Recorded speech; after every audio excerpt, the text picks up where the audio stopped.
All right, let's just jump right in. Welcome to This Explainer. You know, as a historian who absolutely loves piecing together how our world got to be the way it is, I am incredibly excited to guide you through this one. We're looking at Punjab. Today we know it as this golden agricultural powerhouse, right? And the heart of a massive, vibrant global diaspora. But its foundational legacy, it's really a story of unmatched bravery, resilience, and just incredible cultural synthesis. For centuries, the people here have literally never backed down. It's a land of monumental empires, fierce battles, and revolutionary gurus. So we're going to unpack this incredibly dense, thousands of years old history and see exactly how this deep past has brilliantly colored the present. So here is our historical roadmap for today. We're going to cover the Land of Five Rivers, ancient empires and invaders, medieval invasions and sultanates, the birth of Sikhism, the Golden Sikh Empire, and finally, British rule to the modern state. Let's get into it. Section 1. Land of Five Rivers, Geographical Roots. Okay, so before we can even talk about the people, we really have to understand the geography. Why? Because the geography literally defined this region's identity right from the start. The name actually evolved over millennia, but it was always tied to its lifeblood, the rivers. For example, in the great epic, the Mahabharata, the area is called Panchanad, which translates to the country of five rivers. Go back even further to the Vedic period, and fun fact, a large chunk of the Rig Veda was actually composed right here. It was known as Sapta Sindhu, or the land of seven rivers, stretching along the Saraswati. But the term we all use today, Punjab, that actually didn't appear until the 14th century when the famous traveler Ibn Battuta wrote it down. And by the 16th century, the name had completely caught on, Punj meaning five and Ab meaning water. Moving on to Section 2.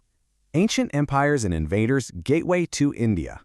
Because of where it sits on the map, Punjab was basically the ultimate gateway for early conquerors. And the sheer volume of history that marched through here is, well, it's absolutely staggering.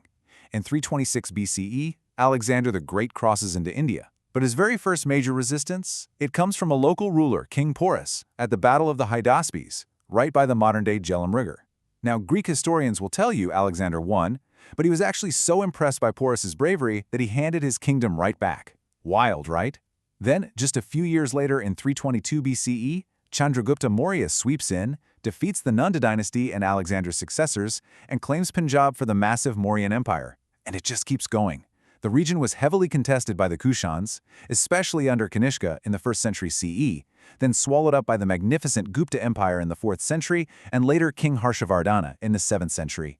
It is almost absurd how many empires fought tooth and nail over this one piece of real estate, but every single one left a permanent mark on the cultural bedrock. Section 3. Medieval Invasions and Sultanates, Turbulent Shifts. So the medieval period kicks off a pretty profound chain reaction of invasions, bringing entirely new cultural influences from the West and Central Asia. Think of it in three big steps. Step 1 starts in 712 CE. The Umayyad general Muhammad bin Qasim leads Arab invasions into the region to expand his state, and this actually introduces Islam to Punjab. Then Step 2 brings the Turkic incursions. In the early 11th century, Mahmud of Ghazni famously attacks India, get this, 17 times. But historical sources show us a really fascinating detail here. His primary motive wasn't just conquering India, he was looting its incredible wealth to fund and organize his own massive empire back in Central Asia. A bit later, Muhammad Ghori figures out he can't conquer India without a strong, permanent base in Punjab, so he takes Lahore in 1186. And that lays the absolute groundwork for Step 3, the Delhi Sultanate. After Ghori dies, his general establishes a sultanate that would go on to rule Punjab for 300 years across 5 totally distinct dynasties. All right, Section 4, the birth of Sikhism, a spiritual revolution.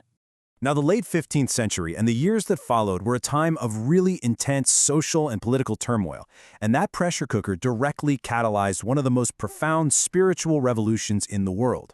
To really grasp this evolution, we can look at primary sources, like the Mughal Emperor Jahangir's own autobiography, the Tuzuk-e-Jahangiri. He actually writes about being visibly distressed by the growing influence of the 5th Sikh Guru, Guru Arjan Dev Ji. Suspecting the Guru of helping his rebellious son, Jahangir ordered his arrest, and what followed was a deeply tragic turning point.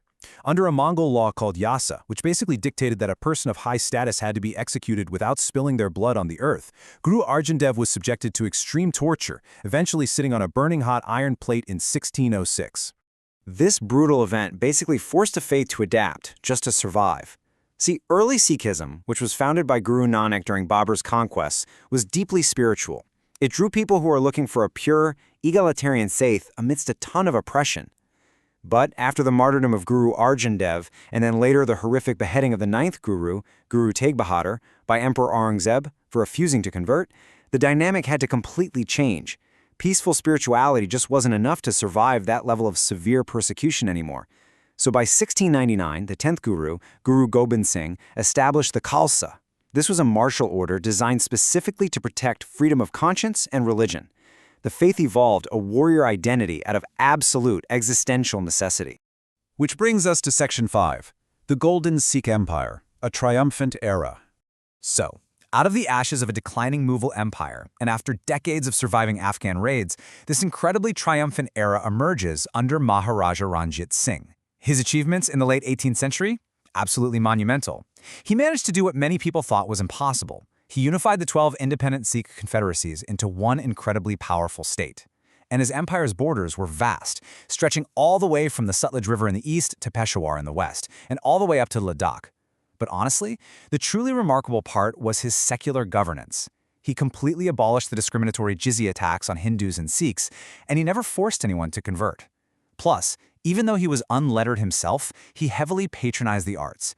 He is actually the one who added all that stunning marble and gold to the Harmandir Sahib in Amritsar, which is exactly why we know it today as the magnificent Golden Temple.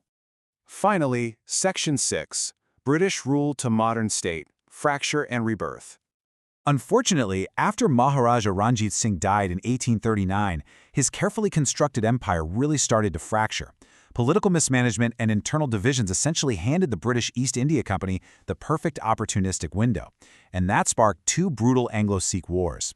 In the First War, starting in 1845, British commanders like Lord Gough faced off against Sikh commanders Lal Singh and Teja Singh. But, unfortunately for the Sikhs, those commanders were being incited by British policies and struggled with internal treachery, which eventually led to the Treaty of Lahore. The Sikhs fiercely tried to win back their sovereignty in the Second War of 1848, highlighted by this massive artillery clash at the Battle of Gujarat led by Charles Napier. But ultimately, the British overpowered them, leading Lord Dalhousie to officially annex Punjab into the British Empire in 1849. Under British rule, Punjab quickly became a powerful hotbed for the Indian nationalist movement. 10,000. That's roughly the number of unarmed Indians who gathered at Jallianwala Bagh in Amritsar in 1919. British General Reginald Dyer ordered his troops to open fire directly on the crowd. According to the British reports cited in our sources, about 400 people were killed and 1,200 were wounded.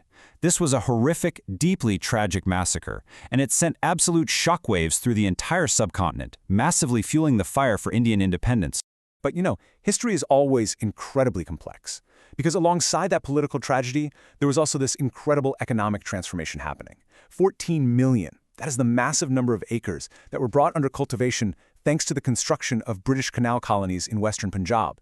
It completely revolutionized agricultural practices. It literally turned Punjab into the most prosperous agricultural hub in India, an identity that it still largely holds today. It maintained the power of large landowners, but surprisingly, it also encouraged a lot of cross-communal cooperation among the farming classes. And this brings us right up to the modern era, which has really been defined by profound division and reorganization. In 1947, India gained independence, but Punjab was violently sliced in half between India and the newly created state of Pakistan. This led to massive communal trauma and displacement. Post-independence, the Indian side went through several major shifts.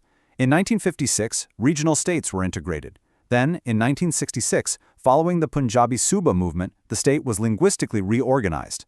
It was carved up into the Punjabi-speaking state of Punjab, the Hindi-speaking state of Haryana, with the northern districts going to Himachal Pradesh. Later on, the state faced a deeply tragic period of militancy in the 1980s and 90s with the Khalistan movement, ultimately culminating in the central government executing Operation Blue Star.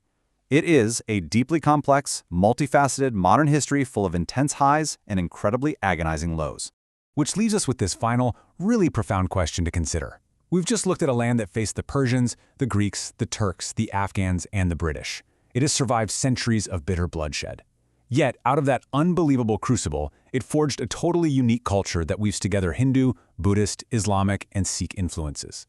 So, how will this unmatched legacy of resilience and cultural synthesis shape Punjab's future? It's a pretty fascinating thought to leave you with.